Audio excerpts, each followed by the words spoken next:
잠자는 자여 죽은 자들 가운데서 일어나라입니다.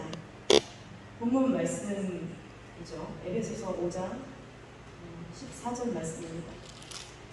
왜 잠자는 자여 죽은 자들 가운데서 일어나라 이렇게 제목을 정했는지 궁금하시죠? 그렇죠? 누구 보고 잠자는 자를 하는 자, 요즘 세상은 인본주의라는 거대한 톱니바퀴가 맞물려 돌아가는데 무엇이든지 그 안에 들어가면 다 분쇄되어서 하나님을 대적하는 하나의 거대한 덩어리가 되는 그런 느낌입니다. 하나님께서 피로 사신 교회는 그 안에 들어가면 안 돼요. 그런데 교회들이 그 거대한 톱니바퀴 속으로 끌려 들어가는 것 같은 모양입니다. 이제 스탑! 멈춰! 이렇게 외쳐야 합니다. 오늘 본문 에베소서 5장 11절은 너희는 열매 없는 어두움의 일에 참여하지 말고 도리어 책망하라 이렇게 말씀하세요. 저희의 은밀히 행하는 것들은 말하기도 부끄러움이라고 말하고 있습니다. 이제 교회는 세상에 참여하지 않는 것뿐만 아니라 도리어 책망해야 합니다. 그리고 15절 말씀처럼 지혜 없는 자 같지 말고 오직 지혜 있는 자.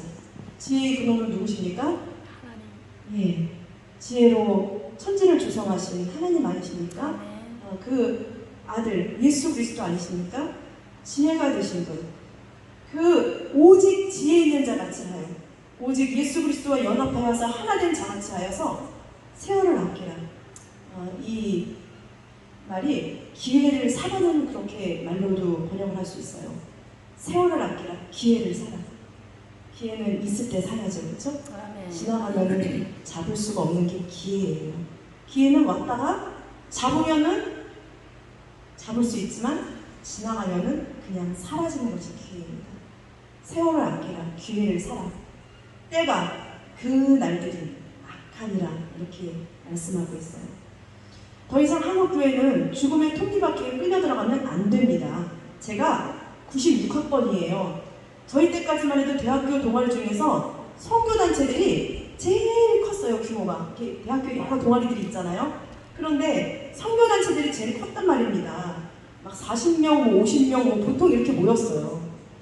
그런데 이제는 대학교 선교단체들은 1년에 신입생 잘해야 1명, 2명. 어느 해는 신입생은 1명도 못 받는 해도 있어요. 그래서 그 캠퍼스가 예배도 제대로 못 드리고 있습니다. 캠퍼스 복음화가 어려워지고 있습니다. 2013년 부산 WCC를 정점으로 한국교회는 걷잡을 수 없이 빠른 속도로 세속화의 길을 가고 있어요. 이제는 교회가 종교기관이 되어버렸습니다. 예배가 쇼가 되고 있습니다. 죽어가는 교회의 중심에 하나님이 아니라 인간이 있기 때문입니다. 한국교회가 되살아나야 한국이 살아납니다. 한국교회가 살아나는 방법은 본문 17절 말씀처럼 어리석은 죄가 되지 말고 이 세상의 거대한 톱니바퀴에 끌려 들어가서 뭉개어지지 말고 오직 주의 뜻이 무엇인가 이해하는 것입니다. 하나님의 뜻은 무엇입니까? 하나님 홀로 높임 받으시는 것입니다. 모든 만물 위에 자신의 형상으로 지음받은 이 우리 사람을 통해서 하나님 홀로 높임 받으시는 겁니다. 얼마나 명료하고 쉽습니까? 인생의 제일 목적이 무엇입니까? 하나님께 영광을 돌리고 영원토록 그분을 즐거워하는 것이 인생의 제일 되는 목적입니다. 하나님 우리를 지으신 목적이에요. 하나님을 하나님으로 인정하고 하나님을 높이는 것이 바로 우리 인생의 본분입니다. 그것이 하나님이 원하시는 거예요. 그것은 곧 바르게 예배하고 바르게 말씀을 선포하고 바르게 성례를 집행하고 바르게 언증을 시행하는 것입니다. 역대상 12장 32절에 이삭을 자손 중에서 시세를 알고 이스라엘이 마땅히 행할 것을 아는 우두머리가 200명이니 그들은 그 모든 형제를 통솔하는 자다라고 기록되어 있어요. 여기에 모인 분들은 시세를 알고 이스라엘이 하나님의 백성이 교회가 마땅히 행할 것을 아는 그 모든 형제를 통솔하는 자, 한국 교회와 한국의 지도자들이 되시기를 주님의 이름으로 축원합니다. 자, 그러면은 이제 시세를 알아야 되겠죠, 그렇죠? 이 현 시대를 좀 진단해 보도록 하겠습니다. 제가 역사 교육을 전공했어요. 그리고 저기 북한학을 전공했습니다.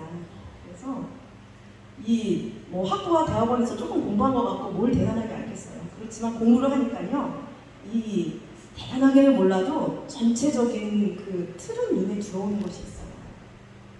그래서 제가 아는 범위 내에서 한국교회 그리고 지금 이 현 세대를 잠시 살펴보도록 하겠습니다.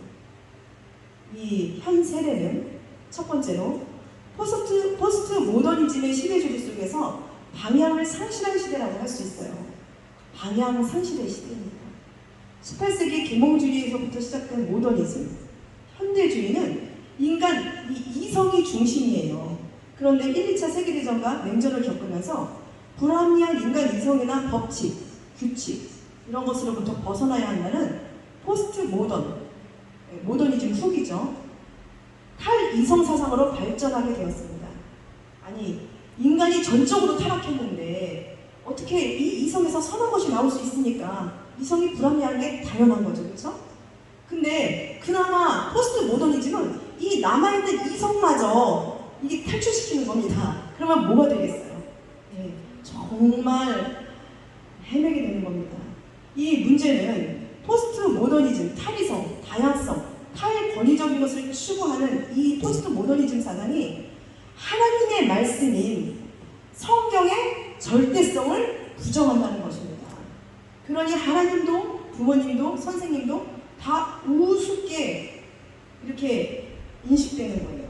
그리고 그렇게 학생들을 가르치고 제도화하고 법제화하는 것입니다. 학생 인권조례 같은 것들. 그래서 이 위에 있는 권위를 말하자면 완전히 갈아버리는 것입니다. 뭉개버리는 것이에요. 질서와 기강을 무너뜨리는 것을 사회 해체 작업이라고 해요. 사회주의자들이 이런 해체 작업을 하죠. 의도적인 겁니다. 그런데 잠들어 있는 사람들은 모르고 있어요. 두 번째로, 현 세대는 인본주의가 정점인 시대입니다. 인본주의의 정점에 있는 것이 무엇인지 아십니까? 인본주의, 인간 중심주의의 아주 가장 그 꼭대기에 있는 것. 그것은 바로 공산주의입니다. 공산주의는 인본주의가 제도화된 것입니다. 인본주의는 신본주의의 반대죠. 그렇죠? 인간 중심이에요. 하나님을 부정하는 것입니다. 본질적으로 하나님을 증오하는 사상이 바로 공산주의입니다. 19세기 후반 막스 레닌주의, 공산주의 사상이 휩쓸고 간 한국은 냉전이 열전이 되면서 두 동강이 났죠. 그리고 안토니오 그람시가 주장한 점진적인 공산주의의 사회화 과정으로 지난 70년 동안 정교조 학교에 들어갔어요. 그럼 역사책을 왜곡하고, 제가 역사 교육하잖아요. 제가 교과서를 직접 공부해봐서 알아요. 대중문화를 장악해서 정말 이 공산주의 사회화 작업을 거의 완성했습니다. 현재 대한민국은 사회주의, 공산주의 사상이 이 헤게모니, 즉 주류 사상이 되어버렸어요. 공산주의는 진화론의 기반을 두기 때문에 인간의 존엄성이 없습니다. 그래서 공산주의자들에게 인간은 불완전한 존재, 이 진화의 과정 중에 있는 그냥 개선돼야 되는 그런 존재예요. 그래서 공산주의 국가는 우생학, 아주 우수한 인종을 만들어내는 우생학, 그리고 인간을 개조하는 것에 굉장히 적극적이에요. 제가 북한학 공부하면서 교육적으로 공부를 좀 해봤는데요. 거기서 인간 개조론이 북한의 교육학입니다. 인간을 어떻게 하면 개조할 수 있을까? 인간 개조론이에요. 굉장히 섬찟하지 않습니까? 예. 인권이라는 것은 하나님께서 인간을 자신의 모양대로 창조하셨다는 그 말씀에 근거하는 것입니다. 완전한 하나님의 형상, 창조주의 생기가 들어간 존귀한 인간이라는 기본 전제가 있는 사상이 바로 천부 인권 사상입니다. 그래서 우리가 그 혜택을 누려왔던 거예요. 인간에게 자유가 있잖아요. 그렇죠? 예, 우리가 하나님의 형상이기 때문에. 하지만 인간이 진화 중이라고 믿는 공산주의자에게 이 인간은 다른 여타 동물이랑 동급이에요. 진화의 과정이에요. 시간 지나면 어차피 닭도 인간이 되는데 뭐 그런 생각이에요. 오히려 자신들의 목적을 위반하는 인간은 짐승보다 못하다고 생각하죠. 그래서 플로레타리아 위헌혁명은 말이 혁명이지 부자는 다 죽이고 뺏어서 나눠 가지자는 날강도 사상입니다. 그래서 공산주의는 제노사이드, 집단살인을 지지하고 혁명으로 정당화합니다. 그게 어디 혁명입니까? 그거 살인마들의 집단 광기죠. 그거를 혁명이라고 그렇게 이야기하고 우리 어린 학생들에게 그런 위헌혁명에 대해서 플로레타리아 계급혁명에 대해서 가르치지 않습니까? 얼마나 섬찟합니까? 진화론이 이렇게 무섭습니다. 그런데 아이들이 학교 다니면 다 진화론 배우죠. 학교가 거짓된 지식으로 아이들을 망가뜨리고 있는데 학부모들은 저항 없이 학교에 보냅니다. 그러니 아이들이 대학교에 들어가면 다 교회를 떠납니다. 부모를 떠납니다. 진화론자가 어떻게 창조주 하나님을 믿을 수가 있습니까? 그리고 또 한 가지, 이들의 전략 중에 한 가지는 성 정체성을 무너뜨리는 것입니다. 굉장히 중요한 전략입니다.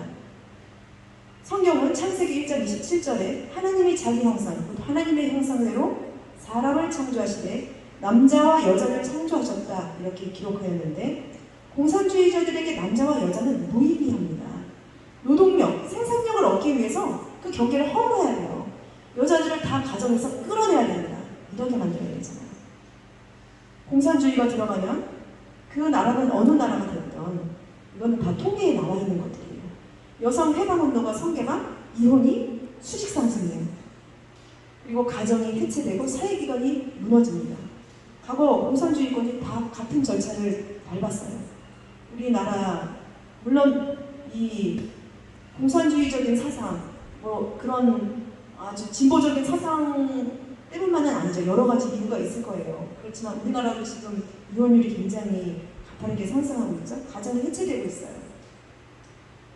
그렇게 가정이 해체되면 아이들에게 더 이상 울타리가 없어지는 것입니다. 가정이라는 울타리. 아이들에게 옳고 그른 것을 가르쳐야 되는 가장 기본된 단위, 그리고 우리의 신앙을 전수해줘야 되는 가장 기본적인 가정이라는 단위가 울타리가 흩어지고 없어지는 거예요. 공산주의에서 자녀양육은 정부가 담당합니다. 공산주의는 공립학교 교육을 이 사회화 도구로 전략적으로 사용하고 있어요. 공산주의 사회화시키기 위해서. 조기 집단 교육에 굉장히 열심입니다. 어려서 사상화시켜야 하니까요. 7세 이전에 사람의 머릿속에 자리 잡은 이 만들어진 사고의 체계, 사고의 틀이 평생을 갑니다.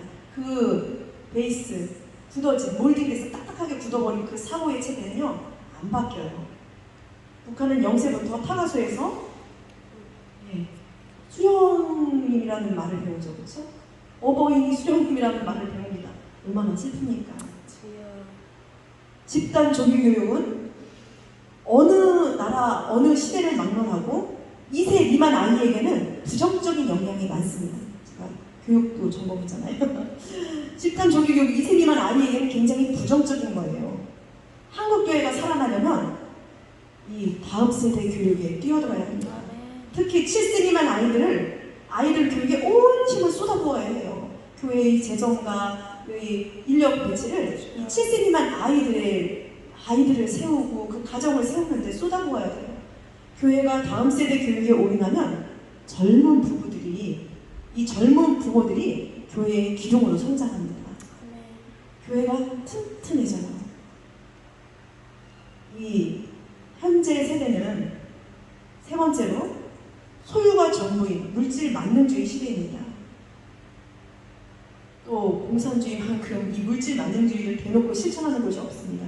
경쟁하는 하부 구조가 정신, 종교 등 상부 구조를 장악한다고 믿기 때문에 공산주의자들은 부자는 악해, 돈이 많으니까. 이유는 그거 하나예요.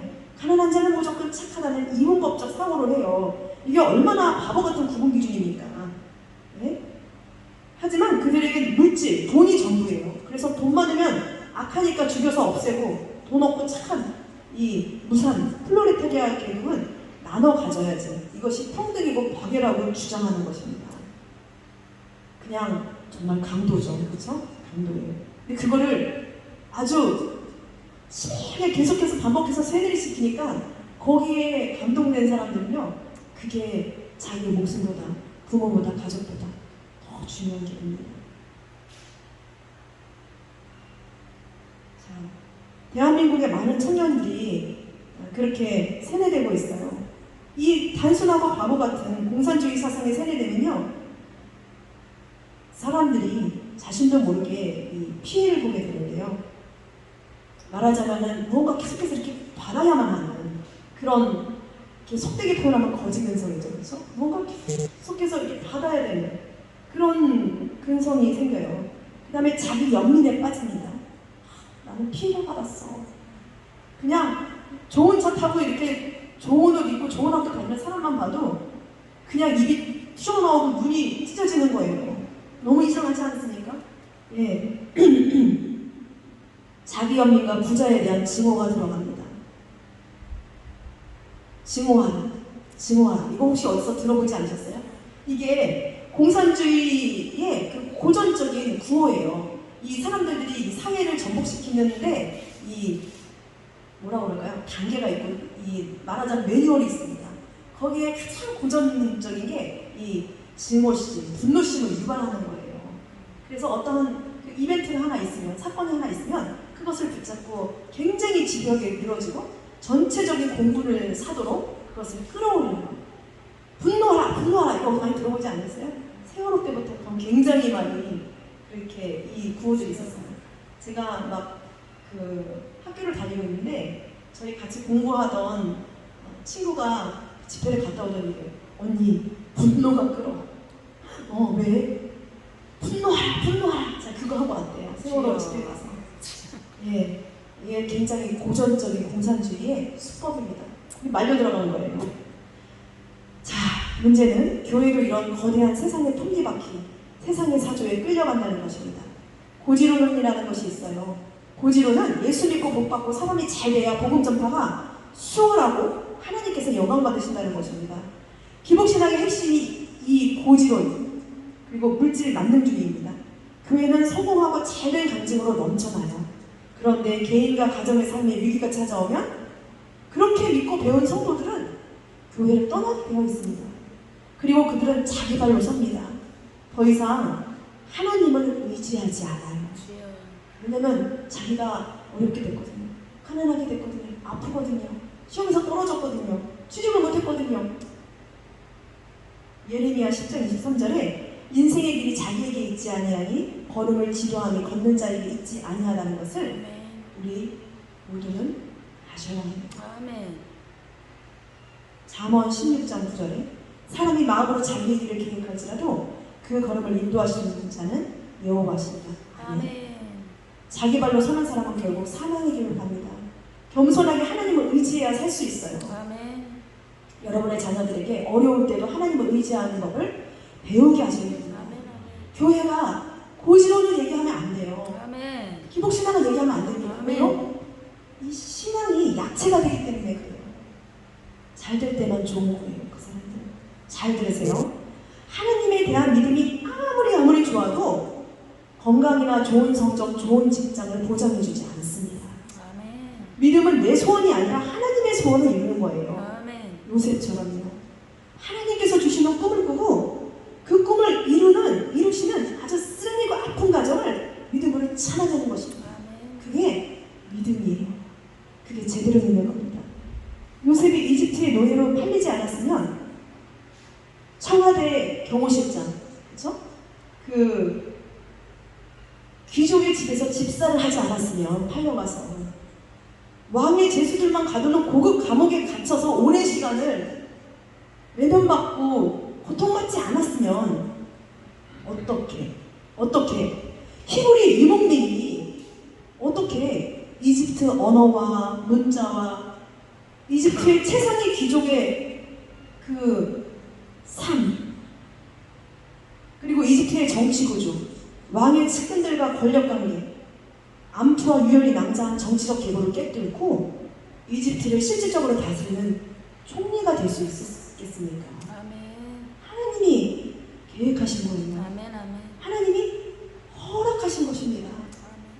삶에는요, 아픔이 있어요. 그것을 이기고 일어서려면, 승리하려면요, 자녀들에게, 다음 세대에게, 아니 우리 자신에게도 하나님은 내 뜻대로 믿는 것이 아니고 아멘. 하나님 뜻대로 내 삶을 이끌어 가시는 그런 분이라는 것을 믿어야 돼요. 아멘. 아멘.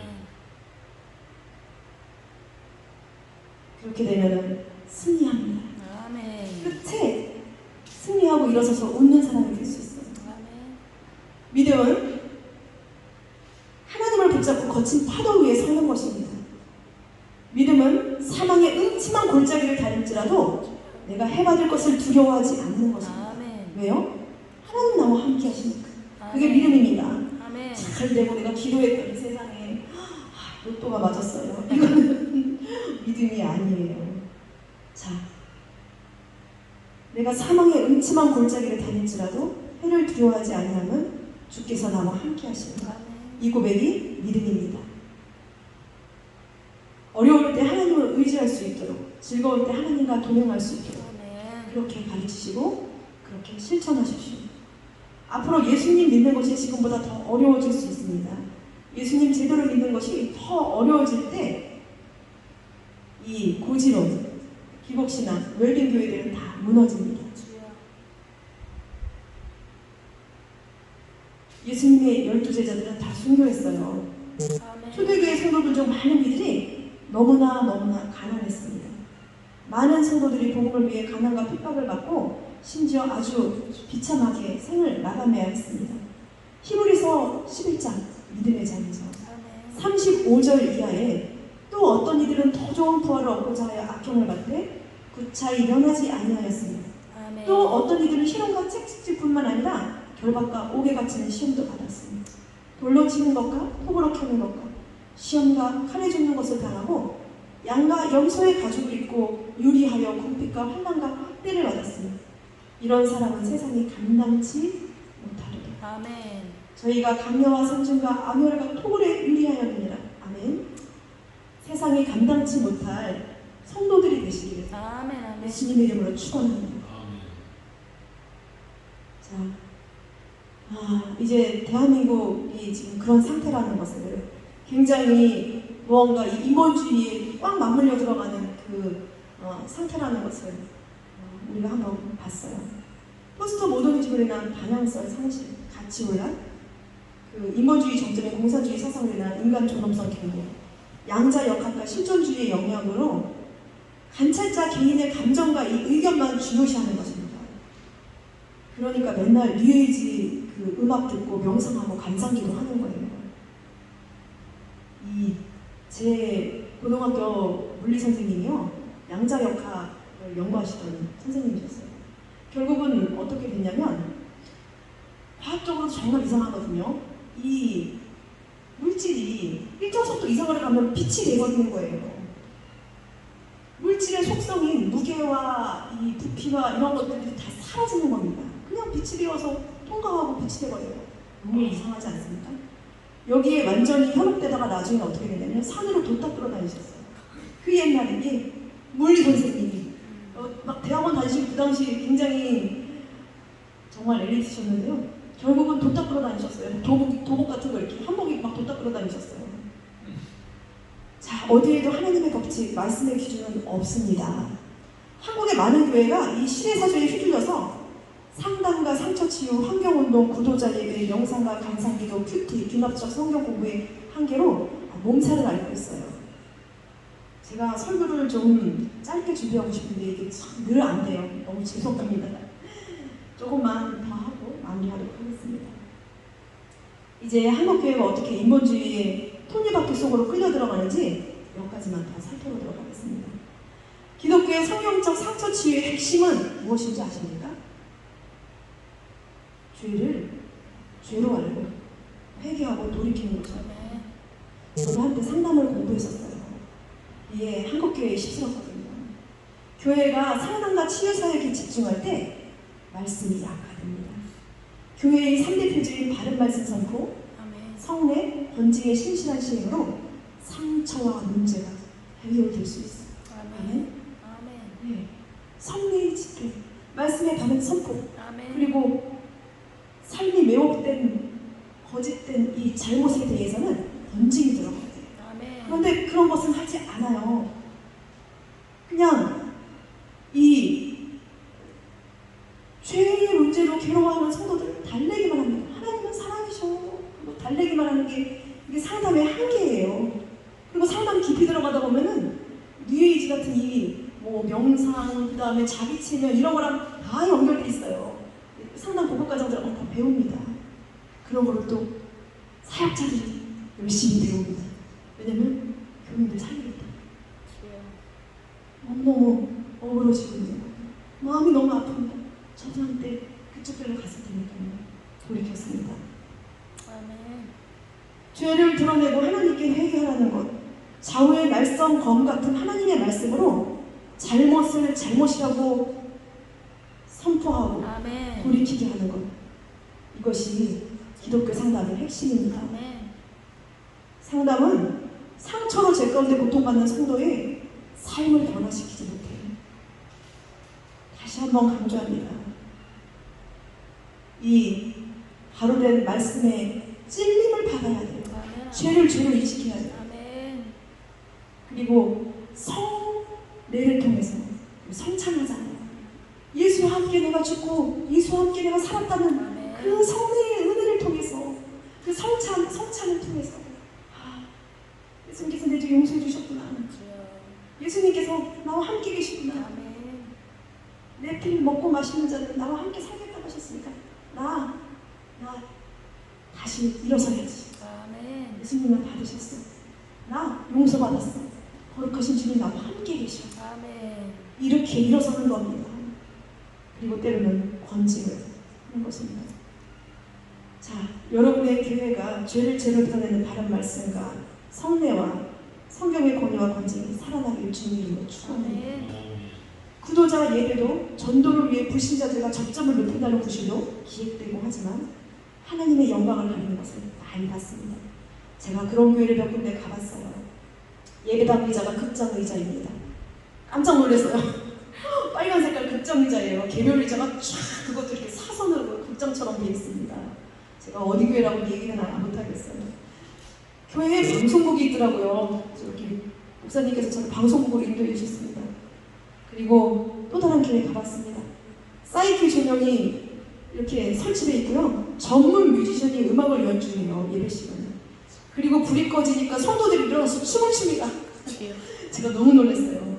하나님을 높이는 예배가 아니라 불신자들의 파티였습니다. 그거는 예배가 아닙니다.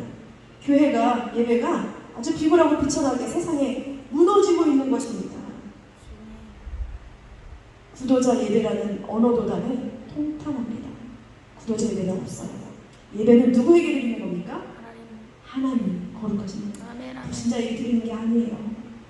로마서 1장 16절, 내가 복음을 부끄러워하지 아니하니 이 복음은 모든 믿는 자에게 구원을 주시는 하나님의 능력이 됩니다. 아멘. 아멘. 전도에 미련한 것, 그것으로 전도해야죠. 아멘. 예배는 하나님께 드리고요.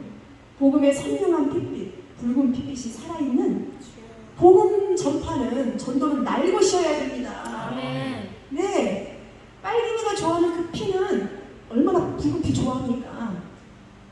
피바다 가극 북한에 뭐 막 그렇지 않습니까? 뭐 보면은 뭐 피피피 그래요. 우리 예수쟁이들이 보혈보혈 피 찾는 것보다 더해요.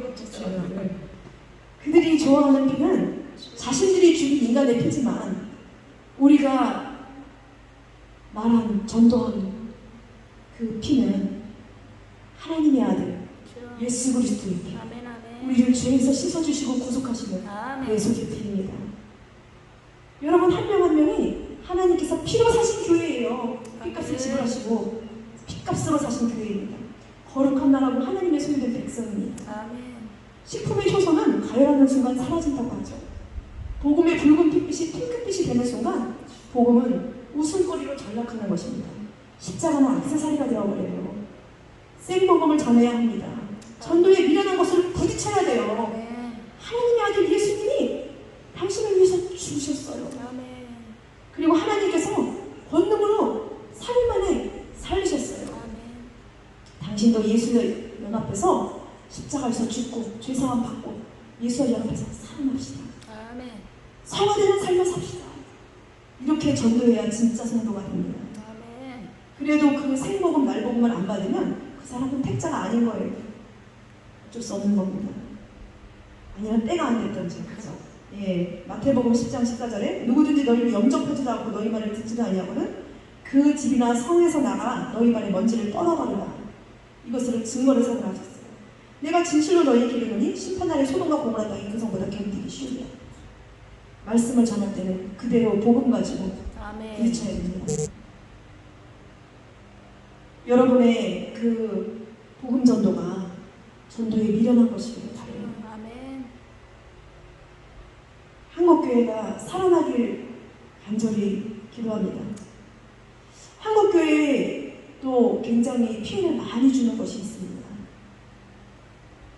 이 명상과 관상기도입니다. 명상과 관상기도. 사찰의 중도, 힌두교도들, 이슬람교도, 뉴에이지 운동, 점쟁이 다 명상과 관상기도 수행 다 기본적으로 해요. 모든 종교에 있는 종교 일반 현상이에요, 이것들은. 그런데 그 방법으로 하나님을 만나서는 안 됩니다. 잘못하면 양심 약사 받아요. 아니, 거의 다 양심 약사 받습니다. 영혼이 망하는 지름길이에요. 기록된 하나님의 말씀을 붙잡고 기도해야 합니다. 아멘. 내 영혼을 비우고 우주의 길을 끌어당기는 이것은 스타워즈 속에서 그 제다이들이 하는 거예요. 포스는 마귀와 함께 하는 겁니다. 웃지 않으시네요. 이거 웃으면 40대 이하인데 예, 포스가 여러분과 함께 하시지 않아요. 마귀입니다. 명상 그만하십시오. 아멘. 자, 큐티와 귀납적 성경 공부, 이것도 무서운 데가 있습니다. 여긴 다 큐티와 귀납적 성경 공부는 적용에 초점을 맞춰요. 성경을 통시적으로 보고 정확하게 해석해야 하는데 아멘. 개인적으로 감동되는 대로 해석하고 적용합니다. 은혜는 있을지 몰라도 잘못된 성경 해석으로 하나님을 벗어나고 삶이 공경에 처할 수 있습니다. 큐티나 귀납적 성경 공부가 하나님의 말씀을 대하는 방식이 된 사람들은 딱딱한 음식은 못 먹고 연약한 채로 머물다가 힘없이 쓰러지는 약체 성도가 되어버리기 십상이에요. 차라리 성도들에게 이 귀납적 성경 공부보다는요, 저도 한때 그 열심히 공부했어서, 차라리 성도들에게 웨스트민스트 기본교리인 대요리, 소요리 무당을 가르쳤어요. 우리 세례받을 때 하는 거 있잖아요. 리처드 베스터가 양떼의 영혼을 사랑한다면 교리를 가르치라고 한 말은 사실입니다. 성경을 보는 기준을 개혁주의 관점에서 가르치는 것이 중요해요. 개혁주의 신조는 철저하게 하나님 중심이기 때문입니다. 하나님을 하나님으로 인정하고 높여드리는 이 관점을 심어주면, 아멘. 이 성경을 해석하는 틀을 심어주면 사람이 변화돼요. 아멘. 하나님은 그를 통해서 높임을 받으십니다. 그 사람이 변화되면 사회가 변화되는 것입니다. 한때 이 굉장히 논란이 되는 게 있어요. 목회자는 정치를 하면 안 됩니까? 막 논란이 됐죠. 그렇죠? 네. 어떻게 생각하시는지 모르지만 저는 개인적으로 목회자는 정치를 하지 않는 것이 좋다고 생각합니다. 영향력을 끼쳐야 돼요. 정치적인 영향력을 강력하게 끼쳐야 됩니다. 교회가 정치에 무관하면 절대로 안 된다고 저는 확신하고 있어요. 왜냐하면 옳고 그름을 제도화하는 것이 정치이기 때문에 그래요. 네. 영향력 끼쳐야죠, 당연히. 그렇지만 정치에 직접 나서는 것은 구속받은 성도가 예수와 연합해서 철저하게 성경적 사고를 할 수 있는 그러한 성도가 직접 발벗고 나서는 그것으로 충분하다고 저는 생각해요. 많은 정치인들을 배출하십시오. 그들에게 필요한 것은요, 이 말씀의 기준이에요. 말씀의 기준. 어떤 것이 내가 정치에 뛰어들어가지고 문제를 해결하는데 기준으로 삼아야 되는 것인지, 그 말씀의 기준을 삼아주는 것은 목회자이면 누가 해요? 아멘. 목회자가 근데 정치하기 시작하면 정신이 없어져요. 바른 말씀을 선포합니다. 자, 이 관점, 사고의 책의 틀이 바라는 것이 굉장히 중요해요. 개혁주의 신조, 웨스트민스터 대소요리 문답을 가르치면요, 성도들이 단단한 음식을 먹을 수 있을 만큼 성장합니다. 삶이 변화되고 죽어도 환난과 고통이 와도 믿음이 굳건해져서 예수님 떠나지 않아요. 한국 교회, 이 초대 교회에서 부흥이 일어나던 시절, 그때는 부흥 사경회, 말씀 사경회가 있었습니다. 요즘에는 참 찾아보기가 힘들어요. 제가 이 집회 굉장히 귀하게 생각합니다. 1907년 평양 장대영 교회에서 시작된 회개운동의 이 특징 중 하나는 성경 공부와 기도로 시작했다는 것입니다. 일정을 한번 볼까요? 아침 9시부터 12시까지 성경 공부를 합니다. 3시간씩. 그리고 점심 식사를 한 뒤에는요, 그때는 막 점심을 싸왔어요. 막 쌀 싸우고 막 그리고 보침지고 와가지고 그거 밥 지어 먹고 또다시 오후 2시부터 기도해야 하는 겁니다. 그리고 2씩 짝지어서 나가서 전도를 해요. 그리고 그 사람들이랑 같이 저녁밥을 먹고요, 저녁 집회에 참여하는 것입니다. 그러면은 그 저녁 부흥 집회에서 다시 말씀과 뜨거운 통성 기도가 있었어요. 그리고 그 기도에서 회개하고 아멘. 삶이 돌이켜지고 변화되고 부흥되는 역사가 일어났어요. 아멘. 참된 부흥은 말씀의 조명 속에서 주여. 간절히 하나님께 매어다니는 기도 속에서, 아멘. 그리고 죄를 선포하는 것에 대한 그 좌우의 낯선것 같은 그 말씀의 찔림으로 인한 회개, 아멘. 돌이킴에서 시작되는 것입니다. 우리에게 지금 필요한 것은 그것입니다. 말씀의 조명이에요. 한국교회가 살아나면 대한민국이 살아나. 아멘. 디모데전서 4장 13절, 내가 이럴 때까지 읽는 것과 권하는 것과 가르치는 것에 찬명하라. 아멘. 말씀에 천착하십시오. 제가 서두에 기독교 성경은 인간사의 법칙이라고 말씀드렸죠. 이제 그 근본으로, 기본으로 돌아가셔야 합니다. 아멘. 평양 대부흥 말씀 사경에서 그렇게 했던 것처럼 성경을 보서 읽으십시오. 웨스트민스터 교리책을 읽고 공부하고 가르치세요. 한 달도 안 걸립니다. 공부하는데. 그 책 그렇게 대단히 어렵지도 두껍지도 않아요. 그러면 출신교단과 신학교와 상관없이 신본주의적 성경 해석이 딱 틀이 잡혀요. 그리고 나서 전도하고, 저는 노방전도 굉장히 중요하게 생각합니다. 노방전도 하셔야 돼요. 전도하셔야 돼요. 강제전도 중요하죠. 하지만 전도하셔야 됩니다. 나가서 전도하셔야 됩니다. 초대교회, 우리 한국교회도 그랬고 초대교회 성도들이 그랬던 것처럼 전도하셔야 돼요. 그리고 소리 내어서 기도하십시오. 아멘. 이 통성기도 굉장히 강력한 힘이 있습니다. 제가 여러 교회들이 이제 막 30년, 뭐 20년, 막 이렇게 뭐 40년 된 교회들의 그 목회자분들하고 만나가지고 이제 성도들을 오래된 권사님들이나 장로님들하고 만나서 얘기를 가끔 해보면요, 교회 전성기를 막 얘기하는 분들이 있어요. 우리 교회가 몇 년도에 이 부흥회를 말씀 사경을 했는데, 그때 우리 성도들이 막 다 성령을 받고 그때 이후로 우리 교회가 부흥하고 든든히 서가더라. 제가 이런 간증 굉장히 여러 번 들었습니다. 말씀과 기도가 중심이 된 집회가 있었고, 그 집회에서 성령의 역사가 나타나는 것이에요. 아멘. 그리고 그때 그렇게 성령을 받은 사람들은요, 그 교회를 떠나지 않는 거예요. 그 교회의 기둥이 되는 겁니다. 아멘. 우리 한국교회가 다시 일어났으면 좋겠습니다. 시간을 정하시고 기간을 정하시고 모임을 가지셨으면 좋겠어요. 예배 모임. 어떤 교회는 젊은이들에게 맞추기 위해서, 이 교회는 한 5년 전에 굉장한 부흥이 있었던 교회예요. 40일 동안 저녁 8시에 모였대요. 저녁 8시에 모여서 예배를 드리는데 다 함께 말씀을 읽고 목사님께서 간단하게 설교하시고 기도하기 시작했습니다. 처음에는 그냥 그랬어요. 참여하는 사람들도 뭐 그렇게 많지는 않았고 그냥 그랬습니다. 그런데 도중에 성령의 역사가 일어나기 시작했어요. 아멘.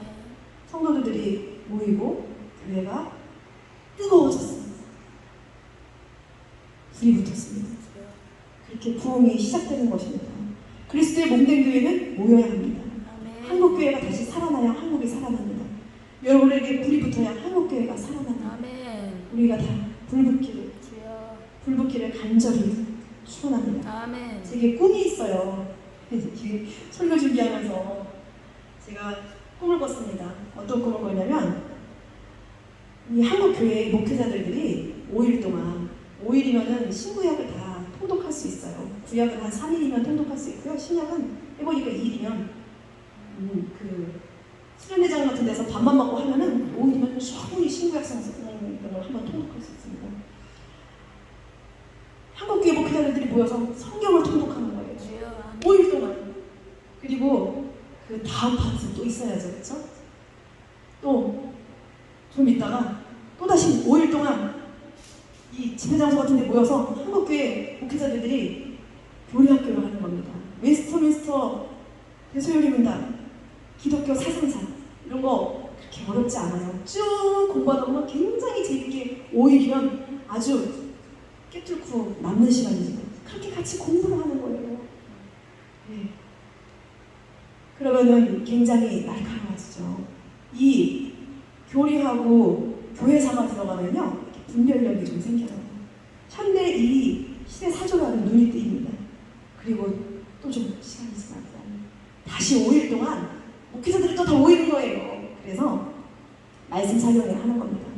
평양 대부 일청 똑같이 한번 해보는 겁니다. 아멘. 아침에 모여서 말씀 감독하고요. 그 다음에 뭐예요? 점심 식사하고 기도하고 나가서 줄식짝 지어서 전도하고 그리고 저녁에 뜨겁게 주여. 부흥이 하는 것입니다. 그리고 나서 각자 자신의 교회에 가서 40일을 이제 뭐 저녁 예배가 되도 좋고 가급적 청년들 중심으로 모일 수 있도록 어르신들은 좀 맞출 수가 있잖아요. 시간이 여유가 있으니까. 그렇게 해가지고 40일간 개교회에서 목회자들이 중심이 되어서 예배를 드리는 겁니다. 불이 붙었으면 좋겠어요. 주여. 그리고 한국교회가 불이 붙으면 이승만 대통령이 했던 백만 불이 오는 거 다시 한번 했으면 좋겠어요. 그래서 복음으로 돌아가고 말씀으로 돌아가고 이 한국교회가 살아나서 한국이 살아나기를 간절히 소망합니다. 아멘. 잠시 기도하도록 하겠습니다.